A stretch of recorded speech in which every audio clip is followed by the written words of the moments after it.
হাত পা ভাঙা ঘুমায় আমার শাস্তি ছেলে কাকির বাসায় যাই, আমি কই বাবা দাঁড়া আমিও যাবো, একটু বড় হয়েছে খারাপ লাগে ফালাই, তুমি আয়ো আমি যাই। খুলনার দৌলতপুর খেয়াঘাট সংলগ্ন মঙ্গল জুট টেক্সটাইল মিলের কলোনিতে নিখোঁজের ৩ দিন পর ৭ বছর বয়সী শিশু জিশানের মরদেহ উদ্ধার করেছে নৌবাহিনীর গোয়েন্দা শাখা ও দিঘলিয়া থানা পুলিশ।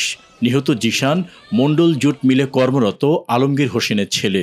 আমি তার নামও জানি না, আমি তার লগে আমার কোনো সম্পর্ক নাই। শুনছি আমার পোলারে আমার দেখতে দেয় না। হান্নানের ছেলে মারছে, হান্নান এই যে মুদি দোকানদার খেয়াঘাটে, ওনার ছেলে মারছে আমার ফয়সাল। পূর্বে তার সাথে কোনো শত্রুতা ছিল আপনার? কোনো শত্রুতা নাই, আমার গাড়ে কেউ লগে কোনো শত্রুতা নাই। আজকে 4 বছর ধরে আমি এই জায়গায়, কেউ বলতে পারবো না যে কেউ একটা গালি দিছি বা কেউ একটা কারোর সাথে খারাপ ব্যবহার করছি, কেউ বলতে পারবো না, কেউ লগে আমার কোনো শত্রুতা নাই।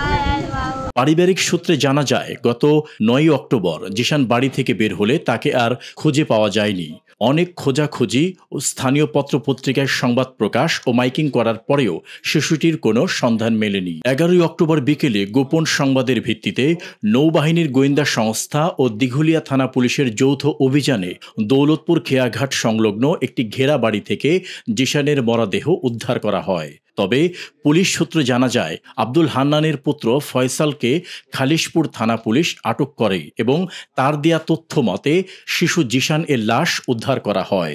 খেলাধুলা করতে করতে তাকে আর খুঁজে পাওয়া যাচ্ছে না, এই মর্মে একটা জিডি হয়। তো যেহেতু সে বাচ্চা, বয়স 7, এটা আমরা খুব গুরুত্ব সহকারে নিই এবং জিডির আইনি প্রক্রিয়া অনুযায়ী আমাদের যারা তদন্তকারী কর্মকর্তা ছিল তারা এটা নিয়ে কাজ শুরু করে। কাজ শুরু করতে করতে আমরা বেশ কিছু আলামত এবং কিছু ডিজিটাল আলামত এবং আমাদের যে স্থানীয় সোর্স তাদের মাধ্যমে আমরা জানতে পারি যে এই যে আপনারা যেখানে দাঁড়ায় আছেন পিছনে হান্নানের যে বাসা এবং তার ছেলে ফয়সাল, তাদের সাথে তাদের একটা সময় ওই বাচ্চাটার সাথে কথা হয়, একটা ইন্টারাকশন হয়, তারপর থেকে আসলে পাওয়া যাচ্ছিল না।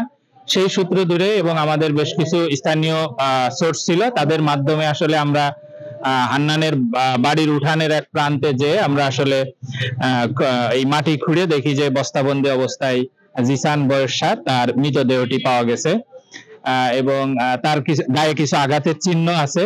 স্বাভাবিকভাবে আমরা মনে করছি যে তাকে পরিকল্পিতভাবে হত্যা করা হয়েছে। আমাদের তদন্ত প্রক্রিয়া চলমান আছে। আমরা আশা করতেছি যে বা যারা এর সাথে জড়িত আমরা তাদেরকে আইনের হেফাজতে আনতে পারবো।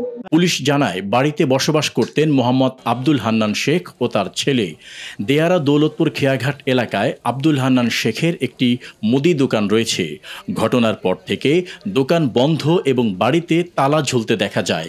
উদ্ধারকৃত মরদেহটি বাড়ির পূর্ব উত্তর কোণায় মাটির নিচে পুঁতে রাখা ছিল। শিশুটির 2 হাত পেছনে বাঁধা অবস্থায় এবং শরীরের বিভিন্ন স্থানে ধারালো অস্ত্রের আঘাতের চিহ্ন পাওয়া গিয়েছে। নৌবাহিনী ও দিঘলিয়া থানা পুলিশের সদস্যরা মরদেহ উদ্ধার করে খুলনা মেডিকেল কলেজ হাসপাতালের মর্গে পাঠিয়েছেন।